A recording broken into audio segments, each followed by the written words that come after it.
શુદ્ધિકરણ પરિવાર મિત્રો આપણે બધા અહીંયા આગળ હવે જે જિનાલયનું શુદ્ધિકરણ કરવા માટે ભેગા થયા છીએ, સૌપ્રથમ પ્રભુજીને આપણે 3 પ્રદક્ષિણા દીધી, ત્યારબાદ પ્રભુજીની સ્તુતિ પ્રભુજી સમક્ષ આપણે ગાઈ.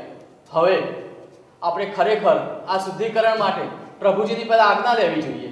તો આજ્ઞા માટે પ્રભુજીને આપણે હવે ઘૂંટણે બેસીને પ્રભુજીને વિનંતી કરીએ કે હે દેવાદિદેવ, અમને તમે એવો આજ્ઞા આપો, અમને તમે એવા સર્વ આશીર્વાદ પ્રાપ્ત કરો કે આપનું આ જિનાલયનું શુદ્ધિકરણ અમે ખૂબ જ ક્ષમતાપૂર્વક, સારી રીતે અને જૈનાપૂર્વક કરી શકીએ.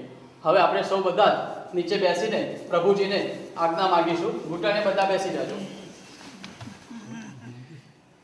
હે દેવાદિદેવ, હે વિતરાગ પરમાત્મા, હે પરમ કૃપા પરમાત્મા, અમો અત્યારે આપના જિનાલયના શુદ્ધિકરણ માટે અહીંયા આગળ પધાર્યા છીએ.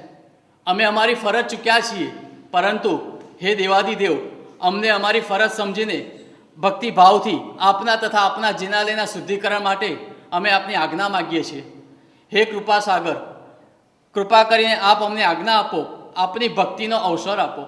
હે પ્રભુ, આપની કૃપાથી સકલ શ્રી સંઘનો ઉદ્ધાર થાવ, સકલ શ્રી સંઘમાં એકતા થાય, સમગ્ર જીવ સૃષ્ટિના જીવોનું કલ્યાણ થાવ, અમારું આ કાર્ય નિર્વિઘ્નપણે પરિપૂર્ણ થાય.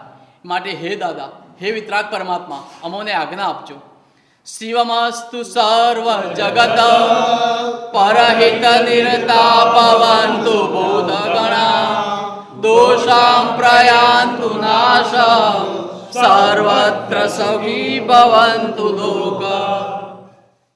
હવે મિત્રો, પ્રભુજીની આજ્ઞા તો આપણે માગી લીધી. હવે આપણે સૌએ પંચાંગ પ્રતિપાદ વંદન કરીને આપણને જે કાર્ય સોંપવામાં આવ્યું છે એ કાર્યમાં હવે આપણે લાગી જઈએ.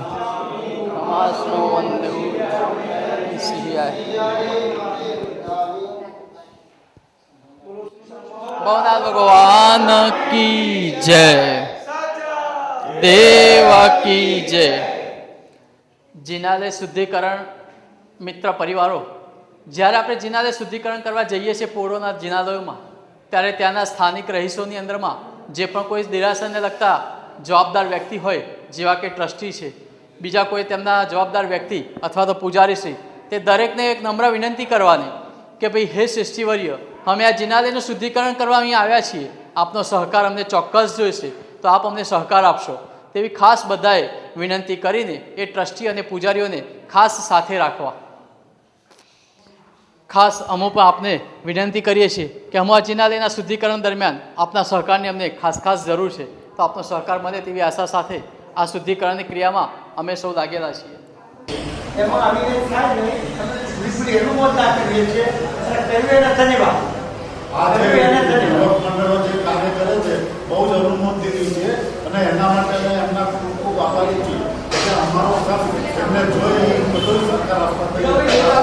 મિત્રો, હવે એક આપણે જરૂરી જે સૂચનાઓ છે તે જાણી લઈએ.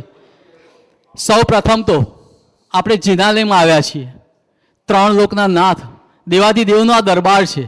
માટે હે મિત્રો, ખાસ અહીંયા આગળ જે પણ કાર્ય આપણને સોંપવામાં આવ્યું છે ને, તે ખૂબ જ જૈનાપૂર્વક કરવાનું છે, તેનું ખાસ ધ્યાનમાં રાખશો. બીજું, જિનાલયની અંદરમાં રહેલું જોખમ જેવો કે મુગટ છે, બીજા કોઈ સોના ચાંદીના દાગીના છે, તેને ઉતારીને તે જિનાલયના જે ટ્રસ્ટી હોય, જે જવાબદાર વ્યક્તિ હોય, તેને સુપ્રત કરી દેવું. સૌ પ્રથમ કાર્ય આપણે આ ધ્યાનમાં રાખવાનું છે કે જિનાલયનું જે પણ જોખમ છે તે આપણી જોડે ન રાખતા જિનાલયના જો ટ્રસ્ટી હાજર હોય અથવા તો કોઈ પણ ત્યાંના કોઈ જવાબદાર વ્યક્તિ હાજર હોય તો તેને સોંપી દેવું. ત્યારબાદ આજકાલનો આ મોબાઈલનો યુગ, દરેકના ખિસ્સામાં મોબાઈલ હોય, પરંતુ આપણે જિનાલયનું શુદ્ધિકરણ કરવા આવ્યા છીએ ભાઈ, તો મોબાઈલ તો બિલકુલ વપરાય નહીં. માટે મોબાઈલ બહાર મૂકીને જ જવાનું છે, એટલે લઈને જવાની કોઈ જરૂર જ નથી. 3 કલાક 4 કલાકનું જે આ શુદ્ધિકરણની ક્રિયા છે તે ખૂબ જ મસ્તીથી આપણે ઉલ્લાસપૂર્વક કરવાની છે. માટે મોબાઈલની દુનિયામાંથી બહાર આવીને આપણે ખાસ આ જિનાલય શુદ્ધિકરણ કરવાનું છે. એટલે મોબાઈલ કોઈએ પણ જોડે રાખવો નહીં. જોડે રાખશો તો રિંગ વાગશે, એમાં તમારું ધ્યાન જશે. બીજું, જિનાલયના શુદ્ધિકરણની અંદરમાં આપણે કાર્યકરોની અંદરમાં ભાઈઓ અને બહેનો દરેકને આપણે લીધેલા છે. પરંતુ એક વસ્તુનું ખાસ ધ્યાનમાં રાખવાનું છે કે એક જિનાલયની અંદરમાં જો ભાઈ કાર્યકર હોય તો ત્યાં ભાઈઓ જ કામ કરશે. બીજા જિનાલયની અંદરમાં જ્યાં બહેનો કાર્યકરોને મૂકવામાં આવેલી છે ત્યાં બહેનો કરશે. ભાઈઓ અને બહેનો બંને સાથે રહીને જિનાલયનું શુદ્ધિકરણ કરશે નહીં, તેની ખાસ નોંધ લેવી. હવે સાથે સાથે આપણે એક અપવાદ રૂપે એક એ વાત પણ લઈએ છીએ જોડે જોડે કે પોળની અંદરમાં પોળના જે લોકલ રહેવાસીઓ છે, પોળનું જે જિનાલય જે લોકો અત્યારે સાચવી રહ્યા છે, એ લોકોની જે કમિટી આપણે બનાવી છે, એ લોકો જે આમાં જોડાયેલા છે, તેઓ ભાઈઓ અને બહેનો દરેકને પણ આ લાભ લેવા માટે તેમણે પણ પોતાનું નામ નોંધાવ્યું છે, તેમણે પોતાને પણ આ લાભ લેવો છે. તો પૂરના ભાઈ બહેનો માટે એટલું ચોક્કસ આપણે કહી શકીએ કે ભાઈઓ અને બહેનો જો સાથે રહીને જિનાલય શુદ્ધિકરણ કરવું હોય તો ખૂબ જ વિનયપૂર્વક, ખૂબ જ જૈણાપૂર્વક સાથે રહીને કામ કરી શકે છે. પરંતુ ખાસ ધ્યાનમાં રાખવાનો, વિનય આપણો સચવાવો જોઈએ. આપણે અહીંયા દાદાના દરબારમાં છીએ, કોઈ ઠઠ્ઠા મસ્કરી, કોઈ હસી મજાક, કશું જ કોઈ પણ પ્રકારનું કોઈ એવું કૃત્ય ના થવું જોઈએ જેનાથી આપણે કોઈ પાપના બંધનમાં બંધાઈ જઈએ. માટે મિત્રો ખાસ ધ્યાનમાં રાખશો, કોઈક એવી જગ્યાએ પોળના સાથે રહીને આપણે કરવાનું થાય, ભાઈઓ અને બહેનો સાથે રહીને, તો ખૂબ જ વિનયપૂર્વક આપણે આ જિનાલય શુદ્ધિકરણનું કામ કરીશું. ત્યારબાદ પોળની અંદરમાં લગભગ બધા જ દેરાસરો ખૂબ જ અંધારું હોય છે. પોળની અંદરમાં હવા ઉજાસનો કોઈ મતલબ એવી કોઈ જગ્યા નથી હોતી. જો શક્ય હોય પોળના દેરાસરોની અંદરમાં જો અજવાળું આવતું હોય તો ત્યાં આગળ આપણે લાઇટનો ઉપયોગ નહીં કરીએ. પરંતુ જો શક્ય નથી અને ખરેખર અંધારું છે અને ખૂબ જ જૈણાપૂર્વક આપણે જો શુદ્ધિકરણ કરવું જ છે તો ચોક્કસ એ દેરાસરની અંદરમાં રહેલી આપણે લાઇટનો ઉપયોગ કરીશું. પણ શક્ય હોય ત્યાં સુધી જૈણાપૂર્વક જો શુદ્ધિકરણ થઈ શકતું હોય તો લાઇટનો ઉપયોગ કરવો નહીં. જિનાલયની અંદરમાં મેઇન સ્વિચ ક્યાં આવેલી છે ત્યાં જાણીને તે મેઇન સ્વિચને ઓફ કરી દેવી. મિત્રો, આપણે અહીંયા દાદાના એટલે કે ત્રણ લોકના નાથનું જિનાલયના શુદ્ધિકરણ માટે આવ્યા છીએ. ખાસ એક વસ્તુ ધ્યાનમાં રાખજો કે આપણી શાસનની પ્રણાલિકા છે, જૈન શાસનનું એક ડ્રેસ કોડ છે કે સફેદ જબ્બો લેગો. સૌ પ્રથમ જો શક્ય હોય તો દરેક કાર્યક્રમ મિત્રો સફેદ જબ્બા લેગામાં આવે. જ્યારે ગભરાની અંદરમાં કામ કરવાનું સોંપ્યું છે તે તો પૂજાની કપડામાં આવશે, પરંતુ સફેદ જબ્બો લેગો. કદાચ સફેદ કલરનો ના હોય તો કદાચ રંગીન જબ્બો લેગો પણ ચાલશે, પરંતુ પેન્ટ શર્ટ ઇન કરવું, બેલ્ટ બાંધવો, ખિસ્સામાં ચામડાનું વોલેટ રાખવું, ચામડાનો બેલ્ટ, એ કોઈ પણ વસ્તુનો ઉપયોગ ન થાય તેનું ખાસ ધ્યાનમાં રાખશો. ખાસ ખાસ ખાસ આ ધ્યાનમાં રાખવા જેવી વસ્તુ છે. આપણે દાદાના જિનાલયમાં આવ્યા છીએ તો આ બધી વસ્તુનો નિષેધ હોવો જ જોઈએ. અને શક્ય હોય તો એક વસ્તુ એ પણ ધ્યાનમાં રાખજો કે જ્યારે જ્યારે પણ આપ દર્શન કરવા જાઓ ત્યારે ચામડાનો બેલ્ટ અને ચામડાનું વોલેટ આપણી જોડે ના જ રાખવું જોઈએ. ખરેખર તેનાથી આપણે ખૂબ મોટા પાપમાં બંધાતા હોઈએ છીએ. તો આ વસ્તુનું ખાસ ધ્યાનમાં રાખજો. જિનાલય શુદ્ધિકરણ વખતે બેલ્ટ કે વોલેટ, પાકીટ કે કેવું કશું બી આપણી જોડે હોવું જોઈએ નહીં. શુદ્ધિકરણની અંદરમાં જે મારી બહેનો અને જે નાની નાની બાલિકાઓ આમાં જોડાયેલી છે તેમણે ખાસ ધ્યાનમાં રાખવું કે માથે ઓઢીને જ આગ્રહ રાખવાનો છે. માથે ઓઢેલું ખાસ રાખવું પડશે બહેનો, તેનું ખાસ ખાસ ખાસ ધ્યાનમાં રાખશો. મિત્રો, આપણે આ શુદ્ધિકરણમાં દરેકને પાસ આપેલા છે. પાસ વગર તેને પ્રવેશ નથી. તો જે ભાઈ અહીંયા આગળ હવે આવી રહ્યા છે, ભાઈ તમારો પાસ ક્યાં છે? ખાસ આ પ્રમાણે પૂછીને જ અંદર પ્રવેશ કરાવો. દરેક જિનાલય શુદ્ધિકરણના મિત્રોને આપણે એક શુદ્ધિકરણ માટેનો અંદર પ્રવેશ કરવા માટેનો એક પાસ આપેલો છે. એ પાસ આપણે ખાસ એમની સાથે રાખવો. જેની પાસે પાસ હોય તેને જ અંદર દેરાસરમાં પ્રવેશ આપવો. મિત્રો, આપણે જ્યારે જિનાલયના શુદ્ધિકરણની ક્રિયા ચાલુ કરીએ છીએ ત્યારે બહારના રંગમંડપમાં રહેલો ભંડાર, એ ભંડારનો જે કાણું હોય છે જ્યાં આપણે પૈસા ભરતા હોઈએ છીએ, એ કાણાને એક પ્લાસ્ટિકની કોથળી દ્વારા આવી રીતે પેક કરી દેવું અને તેની ઉપર એક નાની થાળી પણ ઢાંકી દેવી અથવા તો સેલો ટેપથી એને પેક કરી દેવી. આ વસ્તુ ખાસ ધ્યાનમાં રાખવાની, જેનાથી અંદર કોઈ કાજો વગેરે કશું જ કે અંદર પ્રવેશ ન જાય.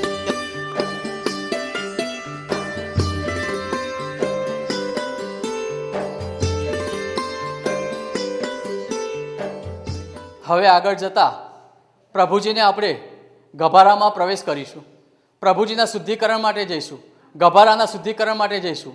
ત્યારે એક વસ્તુ ખાસ ધ્યાનમાં રાખજો મિત્રો કે કોઈ પણ આપણા શુદ્ધિકરણ પરિવારના મિત્રોના આંગળીઓના નખ વધેલા ન હોવા જોઈએ. નખ વધેલા હોય અને નખનો સ્પર્શ જો પ્રભુજીની પ્રતિમાજીની મૂર્તિને થાય ને તો ખૂબ જ આપણે પાપમાં બંધાતા હોઈએ છીએ. માટે મિત્રો ખાસ નખ કોઈના પણ વધેલા હોવા જોઈએ નહીં. જેણે પણ વધારેલા છે તે પોતાના આગલા દિવસે જ શુદ્ધિકરણના આગલા દિવસે તેને કાપીને ખૂબ જ સરસ રીતે સાફ કરીને જ અહીંયા આગળ શુદ્ધિકરણના દિવસે પધારવું.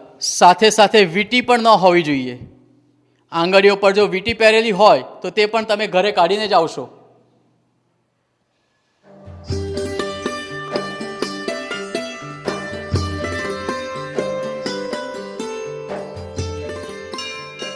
શુદ્ધિકરણ દરમિયાન આપણે તો ગભારામાં પ્રભુજીનું શુદ્ધિકરણ કરીશું, પરંતુ આવનાર ભાવિકો જે પૂજા કરવા આવશે તેને કોઈ પણ જાતની તકલીફ ન પડે તે માટે એક થાળમાં પ્રભુજીને ખૂબ જ વિનયપૂર્વક પ્રભુજીને પધરાવીને અને બહાર એક જગ્યાએ દેરાસરના કોઈ પણ એક ભાગમાં તેમને પધરાવા, જેથી તે પૂજા આદિ વિધિ કરી શકે. ઘંટનાદ સાથે ખૂબ જ વિનયપૂર્વક આપણે પ્રભુજીને પધરાવાના છે. માજી અને સિદ્ધ ચક્રજીને જિનાલયના કોઈ પણ એક યોગ્ય જગ્યાએ પ્રભુજીને પધરાવી દેવા, જેથી ત્યાંના લોકો પૂજા આદિ વગેરે કરી શકે. સાથે મિત્રો, ગભારાનું શુદ્ધિકરણ જ્યારે આપણે કરવા જઈએ છીએ ને, ત્યારે સૌ પ્રથમ પ્રભુજીને એક લાંબા સુંદર એવા વ્હાઈટ કપડાથી પ્રભુજીને આપણે ઢાંકવાનું રહેશે. કારણ કે જે ગભારાનું શુદ્ધિકરણ કરીએ ત્યારે જે કાજો ને બધું વગેરે છે તે પ્રભુજીની પ્રતિમાજી ઉપર ન પડે તેનું ખાસ ધ્યાનમાં રાખવાનું છે. માટે આ પ્રમાણે ખાસ પ્રભુજીને ઢાંકી દેવા, ખૂબ જ વિનયપૂર્વક આ કામ કરવાનું છે ભાઈ. અને નાના નાના પ્રતિમાજી અને સિદ્ધ ચક્રજી જે પણ છે તેને ખૂબ જ બહુમાનપૂર્વક બે હાથે પકડીને તેમને કપડાની નીચે ખાસ ઢાંકીને મૂકવાનો આગ્રહ રાખવો.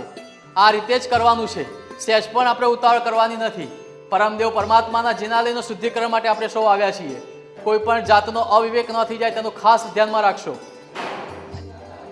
ગભારાની અંદરમાં લોખંડ આદિ એવી કોઈ પણ વસ્તુઓનો ઉપયોગ ન થાય તે માટે ખાસ એક આપણે વિવેક સાચવવાનો છે.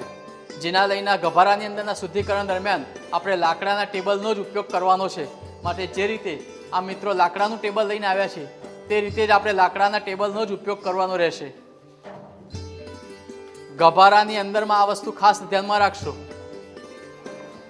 શુદ્ધિકરણ દરમિયાન જ્યારે લાકડાનો ટેબલનો ઉપયોગ કરીએ તો ટેબલ ઉપર અને ટેબલ ઉપર જ ઊભા રહીને કરવું. ક્યારે પણ આ પ્રભુજીના કપાસણ પર ઊભા રહીને શુદ્ધિકરણ કરવાનો આગ્રહ નહીં રાખતા ભાઈઓ. ખાસ એમાં વિવેક રાખજો, કારણ કે ખૂબ જ આમાં પાપ બંધાતું હોય છે. પ્રભુજીની આગળ આપણે ઊભા રહી આવી રીતે ઉપર રહીને તે ચાલે જ નહીં ભાઈ. માટે લાકડાના ટેબલનો જ ઉપયોગ કરવો. આ ટેબલનો ઉપયોગ કરતા ખાસ ધ્યાનમાં રાખવું બીજા મિત્રોએ કે તેમને ત્યાં પકડી રાખવું, જેથી આદિ બીજી કોઈ નુકસાન ન થાય. જ્યાં આપણે પ્રભુજીને પધરાવતા હોઈએ છીએ ગભારાની અંદરમાં એ કપાસણ ઉપર ક્યારે પણ પગ મૂકીને ઊભા ન રહેવાય, તેનું ખાસ ધ્યાનમાં રાખશો. લાકડાના ટેબલનો જ ઉપયોગ કરવાનું રાખશો. પ્રભુજીને ઢાંકી દીધા બાદ ગભારાનો ઉપરનો ભાગ જે રીતે આ મિત્ર આપણે કરી રહ્યા છીએ તે પર ખાસ ધ્યાનમાં રાખશો. ગભારાની અંદરમાં ઉપરના ભાગને ખૂબ જ વિનય અને જૈનાપૂર્વક એ કાજો આપણે કાઢવાનો છે.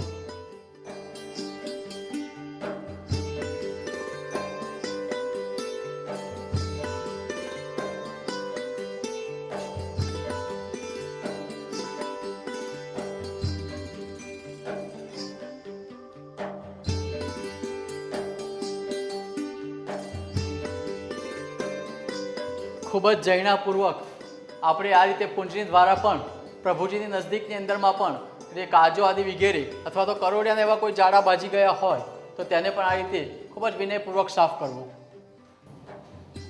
જિનાલયના રંગ મંડપના શુદ્ધિકરણ દરમિયાન જો જિનાલયમાં આપણી પાસે લાકડાનો ઘોડો હોય તો કોઈ પ્રશ્ન જ ઊભો નથી થતો, પરંતુ જો લોખંડનો ઘોડો હોય તો તેના નીચેના પાયામાં પ્લાસ્ટિક બાંધી અને તેની ઉપર કપડું પણ બાંધી દેવું, જેના લીધે જિનાલયનું જે ફ્લોરિંગ હોય, જિનાલયના જે ટાઇલ્સ હોય તેની ઉપર કોઈ સ્ક્રેચીસ કે કશું પડે નહીં તેનું ખાસ ધ્યાનમાં રાખવું. લાકડાનો ઘોડો હોય તો તે કપડું કે આદિ વગેરે બાંધવાની કાંઈ જરૂર નથી, પરંતુ ઘોડા ઉપર ચડતી વખતે ખાસ ધ્યાનમાં રાખવું. જે મિત્ર ઘોડા પર સાફ કરવા માટે ચડતો હોય, બાકીના બીજા બે મિત્રોએ તે ઘોડાને પકડી રાખવું, કારણ કે ઉપર સાફ કરતા